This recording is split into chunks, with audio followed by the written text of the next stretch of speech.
ये ऊँट जब आप कह रहे हैं कि नरेंद्र मोदी के खिलाफ बैठेगा जी, अगर नीतीश कुछ ऐसी रणनीतियां ला सकते हैं, क्या कर सकते हैं? तेजस्वी यादव ने लालू प्रसाद के मुंह पे टेप चिपकवा दिया है। सिर्फ आइसक्रीम खाने के लिए वो टेप जो है हटाया जाएगा। पर भी नजर होगी, क्योंकि नीतीश जो समीकरण बिहार में गढ़ लेते हैं और लालू के साथ आने के बाद जो क्लीन स्वीप कर देते हैं भाजपा का, जी, वो क्या लोकसभा में संभव है कि 40 सीटें जीत करके हम नरेंद्र मोदी को सत्ता पर नहीं बैठने देंगे, तो ये बिहार से संभव हो सकता है। भाजपा को जब वोट चाहिए ही नहीं जी, यादवों का, तो हमारा क्या होगा? नमस्कार, ये गेम बड़ा ही है और इसमें पर्दे के पीछे हो रही सियासत को आपके समक्ष समझाने की कोशिश करते हैं। देखिए, सबसे पहले तो अपने सभी दर्शकों को भारत लाइव के हम जो नवरात्र है उसकी शुभकामना देना चाहेंगे। हम चाहेंगे कि माता आपके जीवन में वो प्रकाश लेकर आएँ जो आप हमेशा से अपने लिए सोचते रहें, हर तरीके का अंधकार आपके जीवन से दूर करें। देखिए, बिहार में भी सियासत लगातार चल रही है। पर्व त्यौहार के भी मौक़ों पर सियासी डोरेबाजी लगातार जारी रहती है। नीतीश कुमार ने जातीय जनगणना करके वो आग लगाई है जिसमें वो खुद भी जल रहे हैं और बिहार के बाकी राजनीतिक दलों में भी उठापटक लगातार जारी है। ये आग अक्सर जब मैं कहता हूँ तो लोग कंफ्यूज हो जाते हैं कि भाई आग जो लगाई जा रही है इससे तो कुछ बुरा ही होगा, कुछ जलेगा ही। ज़रूरी नहीं है। इसी आग पर रोटियां भी सेकी जाती हैं, इसी आग से हवन भी होता है। निश्चित तौर पर नीतीश कुमार के द्वारा जातीय जनगणना कराए जाने के बाद जो आंकड़े सार्वजनिक रूप से सामने आए हैं, इनमें बहुत तरह की विसंगतियां नज़र आ रही हैं, लेकिन इसका फ़ायदा और नुकसान तो होना है ही ना। तो हमने पंचनामा भी समझाने की आपको कोशिश की थी, लेकिन आज एक ऐसे विषय पर आपसे बातचीत करेंगे जिसमें कहीं ना कहीं नीतीश कुमार के फैसले से नरेंद्र मोदी और भाजपा भी सीधे तौर पर प्रभावित हो सकती है। देखिए, 2 बार तो नरेंद्र मोदी बहुत ज़बरदस्त ताकत के साथ जीत कर आए हैं। 24 में उन्हें घेरने के लिए एक ज़बरदस्त रणनीति बनाई जा रही है। नरेंद्र मोदी भी अभिमन्यु नहीं है कि इस बनाए गए चक्रव्यूह को पार न कर सकें। 2 बार पहले भी पार किया है।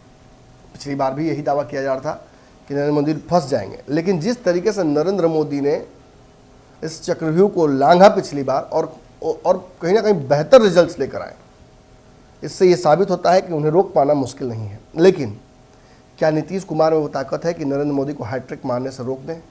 क्या उनके पास जातीय समीकरण है? क्या उनके पास इतना बड़ा वोट बैंक है? बिहार में नीतीश कुमार कायदे से तीसरे नंबर की पार्टी है, लेकिन राष्ट्रीय स्तर पर नीतीश कुमार की एक बड़ी धमक है जिसे इग्नोर नहीं किया जा सकता है। कांग्रेस और बाकी सारे दल नीतीश कुमार को एक बड़ा नेता मानते हैं। अगर नहीं मानते तो उनसे इस तरीके से हड़कते भी नहीं। खैर, नीतीश के पास कौन सा समीकरण है? क्या लालू यादव के MY समीकरण से नीतीश कुमार को फ़ायदा हो सकता है? क्या नीतीश इस बोरो खिलाड़ी के माध्यम से वर्ल्ड कप जीत सकते हैं? क्या बाबा, क्या लगता है आपको? नमन जी, सबसे पहले तो आपने जो भूमिका बताई जातीय गणना की, और जातीय गणना का जो रिपोर्ट आया उस रिपोर्ट के आधार पर जो बातें सामने आ रही हैं उसमें आपने देखा होगा कितना कंट्राडिक्शन है जी। नीतीश कुमार के करीबी भी उनका विरोध कर रहे हैं जी, ये एक फैक्टर है। लेकिन इन सब के बावजूद अगर नीतीश कुमार सहज हैं तो उसके पीछे कुछ ना कुछ तो कारण होगा जी, अक्सर आपने देखा होगा कि कोच कभी भी मैच फील्ड पे नहीं उतरता है, जी, लेकिन उसकी कोचिंग जीत और हार का कारण बनती है। नीतीश कुमार कोचिंग शुरू कर चुके हैं। 2 दिन पहले जो उन्होंने बयान दिया, उस बयान में साफ उन्होंने बताया कि किस तरह से ये सारा खेल चल रहा है और किस तरह से तेजस्वी यादव के हाथ में वो सब कुछ सौंपने जा रहे हैं। ये बात पहले भी उठी थी, एक बार फिर से उठी है। तब उठी थी तो काफ़ी बवाल हुआ था, नीतीश कुमार ने सफाई दिया था। अब उठी है तो कोई सफाई की जरूरत नहीं है, क्योंकि विरोध करने वाले उपेंद्र कुशवाहा जैसे लोग नहीं हैं जी। अब आगे की कहानी हम बताते हैं। नरेंद्र मोदी हैट्रिक पर है। उन्होंने कहीं ना कहीं 2 बार एक बड़ी जीत के साथ, पहली बार से ज़्यादा दूसरी बार जीत हासिल की जी। आंकड़े सब उनके पक्ष में जा रहे थे और नीतीश कुमार इसलिए छोड़े थे कि वो देश को बर्बाद कर देंगे, इसलिए हम उनके साथ नहीं रहेंगे जी। 2013 में जब अलग हुए तो नीतीश कुमार ने 2015 में 14 के चुनाव के बाद 2015 में नरेंद्र मोदी को ये बताया कि मेरे पास वो आंकड़े हैं। बिल्कुल। उसको हम लोग एक जगह रख लेते हैं अभी, क्योंकि उसकी चर्चा हम बाद में करेंगे जी। लेकिन वर्तमान में क्या MY समीकरण से नरेंद्र मोदी को रोका जा सकता है? देखिए, बिहार में तो ये समीकरण बहुत प्रभावी है, प्रभावी, ठीक है। लेकिन बिहार के बाहर जाते ही जो ये जातियां हैं जी। ये अपने आप को हिंदुत्व से ज़्यादा जोड़ती हैं। जी जैसे हरियाणा में, गुड़गांव में, राजस्थान में, इन जगहों पर जो यादव, जाट, जी। गुज्जर जी। हैं, ये खुद को हिंदू आइडेंटिफाई करने में ज़्यादा विश्वास रखते हैं। खासतौर पर लोकसभा की में तो कहीं ना कहीं बिहार में भी जो यादव हैं वो भी नरेंद्र मोदी की तरफ जाते हैं, मुझे दिखते हैं। जी वही हाल कहीं ना कहीं नीतीश कुमार के जो लव कुश समीकरण है उसमें भी है। जी ये जातियां भी अपने आप को ब्राह्मण, भूमिहार, राजपूत इनके सरीखे ही मानती है बाहर के राज्यों में। जी तो कहीं ना कहीं इस पर भी नज़र होगी, क्योंकि नीतीश जो समीकरण बिहार में गढ़ लेते हैं और लालू के साथ आने के बाद जो क्लीन स्वीप कर देते हैं भाजपा का, जी वो क्या लोकसभा में संभव है? जी नमन जी, आपने बताया कि एमओआई समीकरण को कोई भूल नहीं सकता, क्योंकि ये ऐसे वोटर हैं जो कोर वोटर हैं और कहीं इधर उधर ट्रांसफर नहीं होते हैं। जी। यानी कि 32-33% वोट का गारंटी हो जाता है जब लालू प्रसाद साथ में रहते हैं। जी। ये 32-33% 2014 में भी था, 2015 में भी था, 2019 में भी था और 2020 में भी था। जी। अब इसको कैसे आप डिफाइन करेंगे, उससे आपको अंदाजा लग जाएगा कि ये वोट कैसे काम करता है। जी। 2014 में लालू प्रसाद और नीतीश कुमार अलग अलग थे, जी। यानी सिर्फ 32% उधर था और बाकी के जो आ गया उसको प्लस पॉइंट है। जी। लेकिन जीत की गारंटी नहीं था। 2015 में बिल्कुल। नीतीश कुमार आए, जीत की गारंटी बन गया, 16% वोट लेकर के आए थे। जी। 2014 में 2 ही सीट जीते थे, लेकिन तब भी 16% यही वो कारण है जिसके चलते हम लोग बार बार कहते हैं कि नीतीश ही वो धुरी है जिसके आसपास बिहार के जी, वो कोच हैं जो कोचिंग देते हैं और टीम को जीतने के लिए। उसके बाद अब 2019 में आ जाइए। 2019 में भी क्या हुआ था? एमओआई समीकरण तो था ही, वहाँ कौन नहीं था? तो नीतीश नहीं थे। कितनी बड़ी जीत? नीतीश का वोट नहीं था। नीतीश का वोट नहीं था। कितनी बड़ी जीत हुई? एक तरफा वोट जीत हुई। 2020 की बात कर लें, एमओआई समीकरण था, वहाँ भी नीतीश नहीं थे। कोशिश बहुत हुई, अंतिम लाइन तक आप पहुंच गए, लेकिन फिनिशिंग लाइन पर कहीं ना कहीं आपको नीतीश कुमार मौजूद थे, मतलब तो आपको जो नंबर 2 था वो आगे निकल गया। बिल्कुल खाली नीतीश कुमार के साथ होने के चलते। जी बिल्कुल। अब नीतीश कुमार जो हैं, ये जो जातीय आंकड़ा लेकर गए हैं, इसमें आप नमन जी सीधी सी बात समझ लीजिए कि भारतीय जनता पार्टी के लिए क्या वहाँ जो है कट पॉइंट जो है वो है कि आप 32% वोट और नीतीश का 16% जोड़ लेते हैं तो 48% वोट होता है। जी। लेकिन ये जीत की गारंटी नहीं है, क्योंकि 52% अभी भी दूसरे खेमे में है। तीसरा सबसे महत्वपूर्ण, और यही अभी कहीं ना कहीं जो सर्वे आ रहे हैं उसके आंकड़े भी आ रहे हैं। जी जी जी।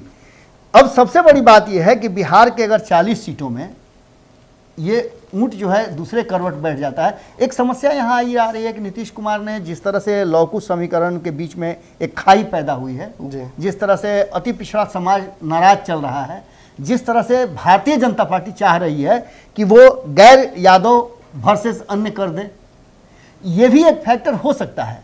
लेकिन फिर भी इन सब करने के बावजूद भी 32% वोट कट नहीं रहा है, वो वहाँ खड़ा है। बाबा देखिए, यादवों का एक बड़ा जत्था भाजपा का भी नाराज गुट बैठा, बातचीत किया, उसने ये भी एनालाइज किया कि भाजपा को जब वोट चाहिए ही नहीं जी यादवों का, तो हमारा क्या होगा? हम ट्रांसफर कैसे कराएंगे? और अगर हम अपनी ताकत बढ़ाना भी चाहते हैं या अपनी धमक दिखाना चाहते हैं भाजपा को, तो हमें वो वोट ट्रांसफर कराना पड़ेगा। बिल्कुल, उसमें से इंतजारी करनी पड़ी, जिसमें कभी संभव नहीं हो पाया। बिल्कुल। भाजपा दे कहाँ रही है? आप देखिए ना कि अधिक संख्या में जीत करके सवर्ण आए हैं, एक भी सवर्ण नहीं है राष्ट्रीय जनता दल की तरफ से मंत्रिमंडल में, और 8-8 यादव को शामिल किया गया है। इसका मतलब कि वो वहाँ डिलीवर कर रही है, वोट बैंक को वो डिलीवर कर रही है, मसाज भी बिल्कुल वो डिलीवर कर रही है। उसको समझ में आ रहा है कि हाँ भाई यही हमारा वोट बैंक है, तो इसको हम खुश रखेंगे। ये सारी बातें कहीं ना कहीं अब अपनी जगह पर जा रही है। और इसके साथ साथ जो आंकड़े हैं, उन आंकड़ों को 52% और 48% को हम डिफाइन करते हैं, तो आपको साफ समझ में आ जाएगा कि भारतीय जनता पार्टी यही वो कैच पॉइंट है जिसके चलते भले ही यहाँ स्टेट नेतृत्व जो है वो बार बार कहे कि हम कंधार पर नहीं बैठाएंगे, हम ये नहीं करेंगे, हम वो नहीं करेंगे, नीतीश कुमार पर हमला हो रहा हो, लेकिन इसके पीछे भी भारतीय जनता पार्टी की एक बड़ी रणनीति है। वो रणनीति है कि नीतीश कुमार अपने 16% वोटों के साथ या तो तीसरे मोर्चे में चले जाएं या मेरे तरफ आ जाएं, लेकिन उधर नहीं रहें, निष्प्रभावी हो जाए। तो ऐसी स्थिति में नीतीश कुमार के पास भी ऑप्शन तो है ना। तो कैसे होगा बाबा? अंत तो हम जानना चाहेंगे कि आखिर ये ऊंट जब आप कह रहे हैं कि नरेंद्र मोदी के खिलाफ बैठेगा, जी, अगर नीतीश कुछ ऐसी रणनीतियां ला सकते हैं, क्या कर सकते हैं? देखिए, नीतीश कुमार के पास अभी जो वर्तमान परिस्थिति है उसमें नीतीश कुमार को लालू प्रसाद और तेजस्वी यादव ये मतलब उनको भरोसा कांग्रेस दिलवा मिला दे, के, कांग्रेस मिला करके ये भरोसा दिलवा दे। वाम दलों के साथ भी अभी आपने देखा होगा कि हाल फिलहाल में बैठकें हुई थी, एक कार्यक्रम होने जा रहा है 1 या 2 नवंबर को, उसमें भी वाम दलों के कार्यक्रम में नीतीश कुमार ने स्वीकृति दी है जाने का। जी।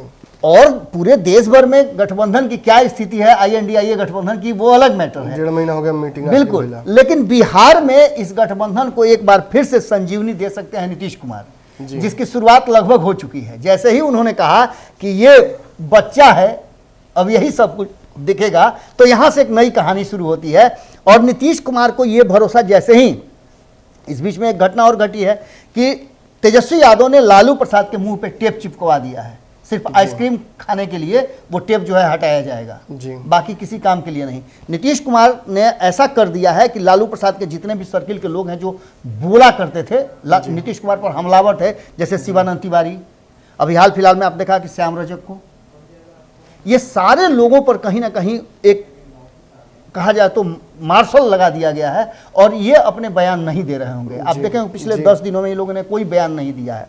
अब ऐसी स्थिति में एक ही शर्त है कि अगर नीतीश कुमार और लालू प्रसाद अपने वोट को डिलीवर कराने में सफल हो गए तो नरेंद्र मोदी का निश्चित रूप से, जो कहा था ललन सिंह ने कि 40 सीटें जीत करके हम नरेंद्र मोदी को सत्ता पर नहीं बैठने देंगे, तो ये बिहार से संभव हो सकता है। और बिहार जो करेगा वो पूरा देश देखेगा और उस पर अनुसरण भी करेगा।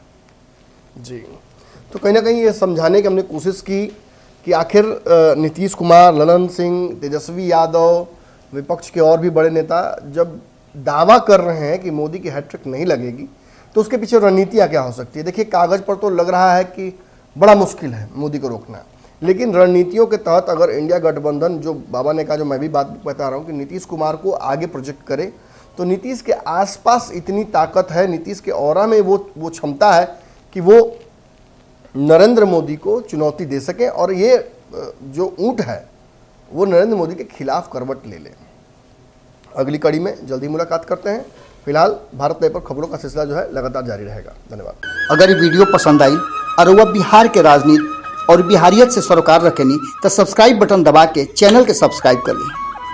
ओजे एगो घंटी बा, ओकरा बटन दबा देला से कुल सटीक और मारक खबर रुआ मुफ्त में मिल जाई। अगर रुआ पत्रकारिता के हमनी के नया प्रयोग में सहयोग कर चाहतानी तो ज्वाइन बटन दबा दी। पेटीएम नंबर नोट कर ली 9386816700। धन्यवाद।